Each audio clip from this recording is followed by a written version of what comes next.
Venkatesan MA ML PhD doctorate. இவர் 15 வருஷமா நம்ம கட்சி ஆரம்பிச்சதுல கட்சியின் சட்ட ஆலோசகராக இருந்து வருகிறார். ஐயாவின் நம்பிக்கைக்கும் பாத்திரத்துக்குரியவர்.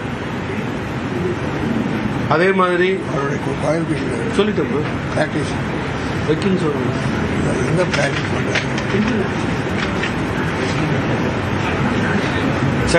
சென்னை உயர்நீதிமன்றத்தில் பிராக்டிஸ் பண்ணிட்டு இருக்காரு. எல்லா வழக்கறிஞராக இருந்திருக்காரு, கவர்மெண்ட் ஜிபியா இருந்திருக்காரு, எல்லா பொறுப்புலையும் இருந்திருக்காரு. இவர் அடுத்தது திருமதி சரண்யா அன்பழகன் BSc B.Ed. இவங்க கட்சியில் ஆரம்பிச்சதுலேருந்து அவருடைய கணவர் நம்ம கட்சியில் உறுப்பினர்ல இருந்து இன்னைக்கு மாவட்ட தலைவர் வரைக்கும் போஸ்டிங்ல இருந்திருக்காரு. அவங்களுடைய மனைவி படித்தவர், ஆசிரியர் வேலைக்காக முயற்சித்துக் கொண்டிருப்பவர். நல்ல வேட்பாளர்களை ஐயா தேர்ந்தெடுத்து இருவருக்கும் சம உரிமை கொடுத்திருக்கிறார். சரண்யா சொல்லிட்டு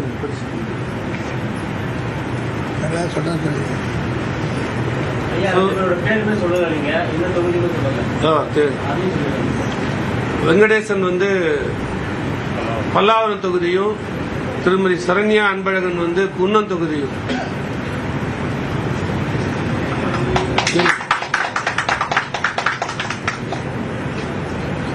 வெட்டலை சின்னத்தில் போட்டியிடுறோம்.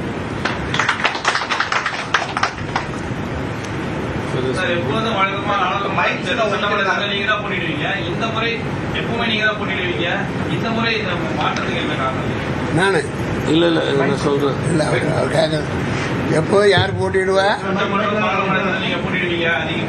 ஆமா, நீங்க என்ன பாக்குறீங்கல்ல. எனக்கு இளைஞர்களுக்கு வாய்ப்பளிக்க வேண்டும், வழிவிட வேண்டும் என்ற அடிப்படையில் தான் என்னுடைய கொள்கைப்படி ஒரு வயதுக்கு மேலே அரசியலில் இருக்கக்கூடாதுன்னு நினைக்கிறேன். ஆனால் அரசியலை வழிநடத்தலாம் என்று நினைப்போம். அந்த வகையில் இருக்கிறேன். ஆகவே என்னுடைய கட்சியில் வருங்கால இளைஞர்களுக்கும் பெண்களுக்கும் வாய்ப்பளிக்க நான் ஒரு முன் உதாரணமாக இருக்க விரும்புகிறேன். தேர்தல் ஆணையம் இந்திய ஜனநாயக கட்சி மைக்ஸ்ல ஒதுக்கிருந்தாங்க. மைக்ஸ்ல ஒதுக்கிற போது ஏன் நம்ம அதாவது நாங்கள் தனியாக போட்டியிட்ட காலத்தில் முதல்ல மோதிரம், அதுக்கடுத்து கத்திரிக்கோள், அதுக்கடுத்து ஆட்டோ. அந்த காலகட்டங்களில் எப்படி இருந்ததுன்னாக்கா போதுமான நேரம் இருந்தது.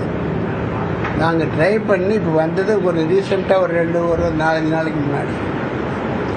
இந்த குறுகிய காலத்தில் புதிய சின்னத்தை மக்களுக்கு எடுத்து செல்ல முடியாது என்ற அடிப்படையில், அதே மாதிரி தேசிய ஜனநாயக கூட்டணியில் இருக்கிறோம் என்பதை நன்றாக அறிவீர்கள்.